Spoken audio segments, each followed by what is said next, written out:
नमस्कार दोस्तों, आप सभी का जेके आईटी मंत्रा यूट्यूब चैनल में स्वागत है। 12 का आपके एग्ज़ाम हो चुका है और स्किल टेस्ट का आप सभी को इंतज़ार है और इतना बेसब्री से इंतज़ार है कि इसके साथ उम्मीदें टूटती जा रही है। आप सभी का इंतज़ार, पेशेंस, सारी सीमाएं टूट चुकी है और अब आपको स्किल टेस्ट का वेट है। वैसे तो प्लांट ऑपरेटर और लेबोरेटरी असिस्टेंट जिसके भी स्किल टेस्ट हो चुके हैं उनका रिजल्ट का इंतज़ार है, तो कभी इच्छाएं कम नहीं होती, इच्छाएं कभी पूर्ण नहीं होती, ये बात सत्य है। आप सभी को रिजल्ट का इंतज़ार होगा, लेकिन इलेक्ट्रिशियन फिटर जो आईटीआई वाली ट्रेडें हैं, जिन्हें बोलते हैं ट्रेड्स हैं, उनकी अभी स्किल टेस्ट भी नहीं हुए हैं, तो उनको स्किल टेस्ट का भी इंतज़ार है और अभी तक उनकी डेट नहीं आई है। उनके साथ वालों सभी के स्किल टेस्ट की डेट आ चुकी है, एडमिट कार्ड आ चुके हैं, तो उनके लिए एक हो गया है कि हाँ स्किल टेस्ट होगा, लेकिन हमारा तो कुछ है ही नहीं। यदि कांटेक्ट करने की कोशिश करते हैं बार्क वालों से, तो वो बस कहते हैं कि सर हाँ हो जाएगा, 1-2 महीने में टाइम लगेगा, जल्द करेंगे। बस ऐसे आपको ऐसे जवाब दिए जाते हैं जिनका कुछ हम फिक्स नहीं कह सकते, या फिर कोई ऐसे सवाल नहीं है जिनसे हमें संतुष्टि मिले। आज हम इस वीडियो में इलेक्ट्रिशियन के लिए जो इम्पोर्टेंट प्रैक्टिकल है वो कंप्लीट बताएंगे, कौन कौन से प्रैक्टिकल की आपको प्रिपरेशन करनी चाहिए, तैयारी करनी चाहिए, और हम अपने यूट्यूब चैनल पर कौन कौन से प्रैक्टिकल आपको करवाएंगे। साथ ही कंपटीशन कम हो गया है, ऐसा क्यों है? इलेक्ट्रिशियन वाले बच्चों के लिए कंपटीशन का लेवल कम हो रहा है, तो पहले इसी सवाल पर बात करेंगे, कंपटीशन कम हो रहा है, इसकी रीज़न क्या है। तो चलिए शुरुआत करते हैं, यानी कि जो वो कंपटीशन कम है उसी लेवल पर बात करेंगे। पहले तो देखिए, बार्क का आपकी रिजल्ट आया, बार्क इलेक्ट्रिशियन का, और इसमें 1200 बच्चों का नाम था। 418 सीटें हैं और 1200 कैंडिडेट का इसमें नाम था। लगभग 3 गुना के आसपास बच्चे स्किल टेस्ट के लिए बुलाए गए। अच्छा है, 1200 का था, यदि 418 से करें तो 18 का भी 3 गुना होता है, इन्होंने वो नहीं बुलाया, इसे हम कह सकते हैं, है ना। ठीक है, फिर क्या हुआ? इसमें है ना, अब टाइम हो गया जनवरी, लगभग 14 जनवरी के आसपास, यानी कि मिड जनवरी में आपके रिजल्ट आया था, और आज हो चुकी है लगभग 10 मार्च, यानी कि लगभग 2 महीने हो चुके हैं। तो इसमें क्या हुआ ना, इसके बीच में एक तो आपकी हरियाणा लाइनमैन का, आपकी हरियाणा आप एसएस बोलते हैं, या फिर हरियाणा असिस्टेंट लाइनमैन है, assistant lineman ALM Haryana lineman का रिजल्ट आ गया, उसकी ज्वाइनिंग हो गई। तो कुछ बच्चे ऐसे थे जिनका आपकी 5 पॉइंट मैं लिखना चाहूँगा, 5 पॉइंट से मैं कह रहा हूँ कि कंपटीशन कम हो गया है। तो पहला पॉइंट तो यही है कि हरियाणा लाइनमैन में आपकी हरियाणा एएलएम में वैकेंसी आई और उसकी ज्वाइनिंग मिल गई बच्चों को, तो बार्क वाले बच्चों ने ज्वाइनिंग कर ली है। जिन्होंने ज्वाइनिंग कर ली है, यदि वो भी वीडियो देख रहे हैं तो 2 मिनट और देखिए, मैं उनके लिए भी एक लाइन कहने वाला हूँ जो शायद आपका दिल छू जाए और आप भी कुछ अपनी तरफ से सपोर्ट कर सकें। दूसरा एक है एनपीसीआईएल की कुछ डिपार्टमेंट, उनका रिजल्ट आया और बच्चों की, यानी कि स्किल टेस्ट में और फाइनल रिजल्ट आ गया, स्किल टेस्ट हो रखा था, तो इसका भी कारण है कि वो बच्चे वहाँ ज्वाइन कर रहे हैं। तो उनसे मैं कहूँगा कि आपका बार्क और एनपीसीआईएल दोनों में हो रखा है, एनपीसीआईएल ज्वाइनिंग दे रहा है तो आप उसमें ज्वाइन हो जाइए।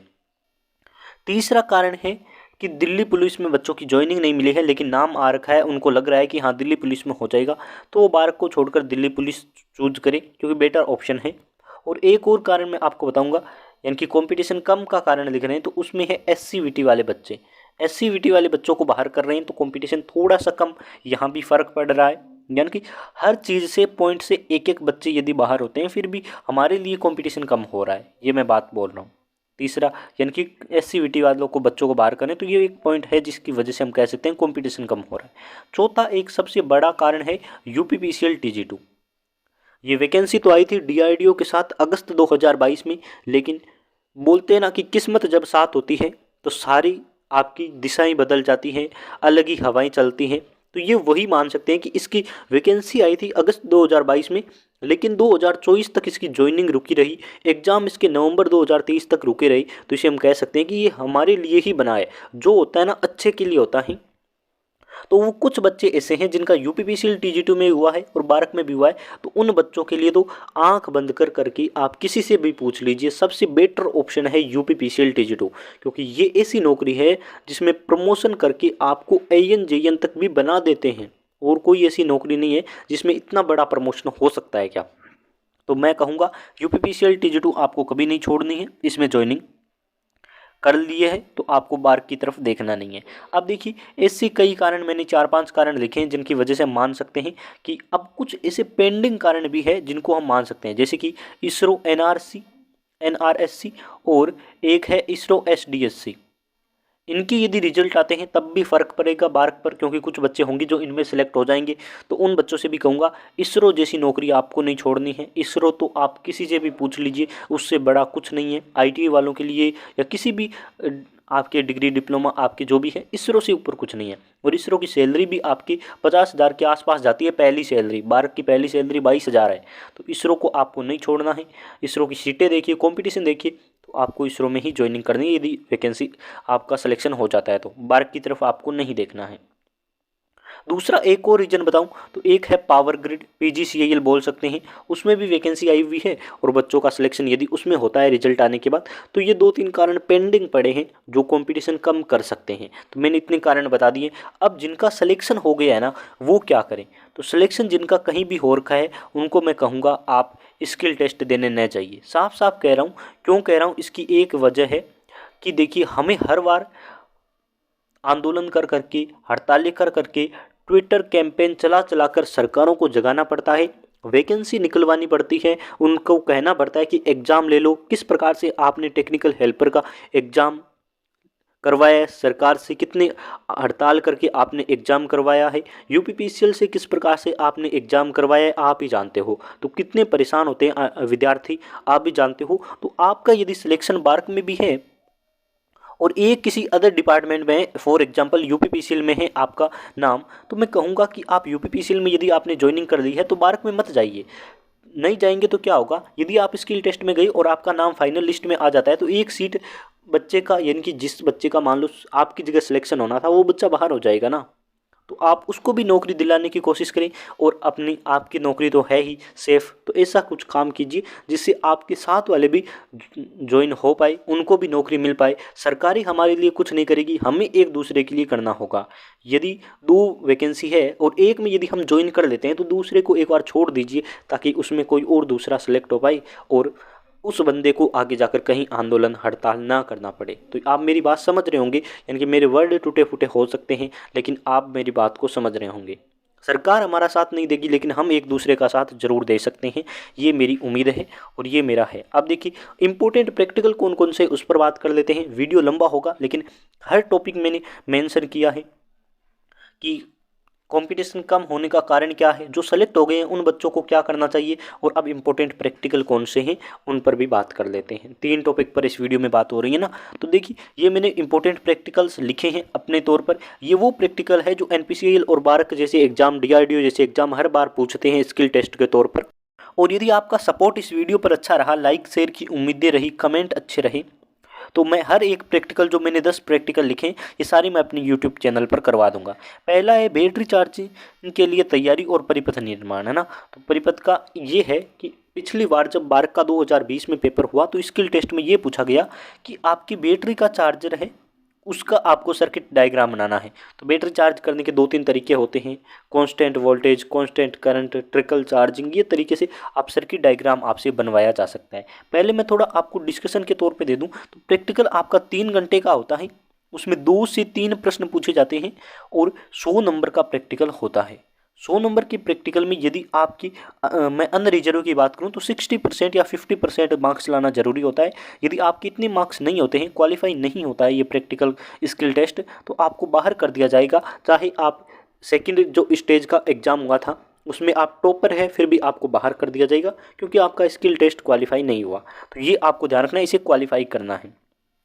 2 से 3 क्वेश्चन होते हैं और आपसे नॉर्मली प्रैक्टिकल लिखवाया भी जाएगा और प्रैक्टिकल करवाया भी जाएगा। तो पहले आपको सही से लिखना है। यदि आपका उसमें एकदम सही लिखा है, आपने थोड़ी बहुत गलती की है तो वो आपका सुधार कर देंगे, लेकिन यदि आपका ठीक ठाक सही से लिखा हुआ है तब आपको वो उस फील्ड में भेजेंगे और कहेंगे इसे प्रैक्टिकल करके दिखाओ। तो फील्ड में आपको प्रैक्टिकल बैटरी चार्जिंग का सर्किट डायग्राम आपको बनवाया जा सकता है, जिसमें आपके कांस्टेंट करंट विधि से आपको बैटरी को चार्ज करना है, कांस्टेंट वोल्टेज विधि से करना है। आप समझ गए होंगे। सर्किट डायग्राम पहले बनवाया जाएगा, फिर आपसे उसमें कार्य विधि लिखवाई जाएगी। पूरा प्रैक्टिकल आपको पेज पर लिखना है। यदि लिखा हुआ आपका सही है तब आपसे प्रैक्टिकल करवाने के लिए आपको भेजेंगे। दूसरा प्रश्न है एक लैंप को आपको 2 स्थानों से कंट्रोल करना या 3 स्थानों से। तो ये इसका सर्किट डायग्राम आता है कि आपको एक लैंप दे दिया आपको, और फिर उसे ना या तो एक जगह से कंट्रोल करना कहेंगे, यानी कि 2 जगह से। जैसे आपकी सीढ़ियों की वायरिंग होती है ना, उसमें क्या होता है, एक लैंप होता है, उसे 2 जगह से कंट्रोल करते हैं। या फिर कोई ऐसी वायरिंग जिसमें एक लैंप होगा लेकिन उसे कंट्रोल करने के लिए 3 जगह से कंट्रोल करना होगा, तो उसका सर्किट डायग्राम आपसे बनवाया जा सकता है, उसका प्रैक्टिकल आपसे लिखवाया जा सकता है। फिर अगला है सिंगल फेज व 3 फेज सर्किट में multimeter, watt meter, energy meter का यूज पूछा जा सकता है। यानी कि आपसे मल्टीमीटर का उपयोग कहेंगे कि इसकी कंटिन्यूटी चेक कर दो, इसका ये चेक कर दो, इसका वोल्टेज करंट, इनके मल्टीमीटर से आपसे पूछा जा सकता है। वाट मीटर से आपको कहेंगे ये एकदम बैलेंस लोड है, इस पर आपको वो इसकी कितनी पावर है वो कैलकुलेट कर दो। एनर्जी मीटर से क्या क्वेश्चन आ सकते हैं, फ्रिक्वेंसी मीटर से, फेज सीक्वेंस मीटर से ये आपको नॉर्मल पूछा जा सकता है। आगे फिर इंपॉर्टेंट प्रैक्टिकल आता है डीसी मशीन के टर्मिनल की पहचान। डीसी मोटर हो या डीसी जनरेटर हो, उसके टर्मिनल की पहचान आपसे करवाई जा सकती है कि A1 A2 B1 B2 ये टर्मिनल होते हैं ना डीसी मशीन में, तो ये आपसे पूछा जा सकता है।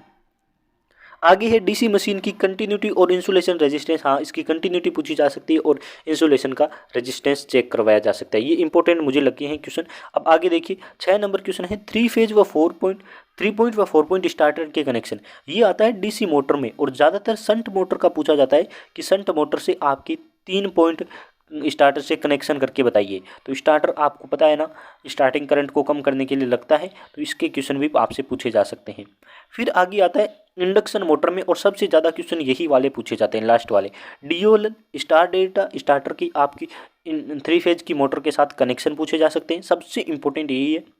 फिर आगे है रेक्टिफायर सर्किट का उपयोग। तो रेक्टिफायर में आपकी सबसे ज़्यादा आता है सेंटर टेप वाला, centre tap full wave rectifier है ना, उसका डायग्राम आता है, और उसके बाद आता है ब्रिज रेक्टिफायर का। तो ये आपको ध्यान रखना है, ब्रिज रेक्टिफायर की यूज और आपसे पूछे जा सकते हैं, उसका सर्किट डायग्राम बनवाया जा सकता है। वायरिंग के डायग्राम तो सबसे बड़ा यदि टॉपिक है तो वायरिंग डायग्राम है, जिसमें आपकी ट्यूबलाइट का डायग्राम बनवाया जा सकता है, किसी भी लैंप का डायग्राम बनवाया जा सकता है, और बेल बजर जो भी डायग्राम है, इंपॉर्टेंट सिंबल वो भी पूछे जा सकते हैं, और सिंबल आपसे पूछे जा सकते हैं। तो मेरे अकॉर्डिंग यही क्वेश्चन है, यही इंपॉर्टेंट क्वेश्चन है जो बार बार पूछे जाते हैं, रिपीट होते हैं हर एग्जाम में। मैंने एकदम जो निचोड़ है वो आपके सामने रख दिया है 10 इंपॉर्टेंट क्वेश्चन का। यदि अब आपको कुछ लगता है कि हाँ 1-2 क्वेश्चन ये भी हो सकते हैं, तो आप कमेंट में कीजिए। और अब आपको कमेंट करना है कि सर मेरा इसमें सिलेक्शन हो चुका है, इसमें हो चुका है, जो भी आपके सिलेक्शन है वो भी बताने हैं। साथ में आपको बताना है कि क्या आप एनसीवीटी से हैं या एससीवीटी से। कमेंट आपके लिए खुला है, आप अपनी राय, अपनी कमेंट इस वीडियो में कीजिए, क्योंकि हर कोई कमेंट पढ़ता है, तो हो सकता है वो भी आपको रिप्लाई करे। इससे हमारे पास एक डाटा मिलता है, तो आपको कमेंट करने जो भी आपके मन में क्वेश्चन है वो ज़रूर बताइए। बहुत बहुत धन्यवाद आप सभी का।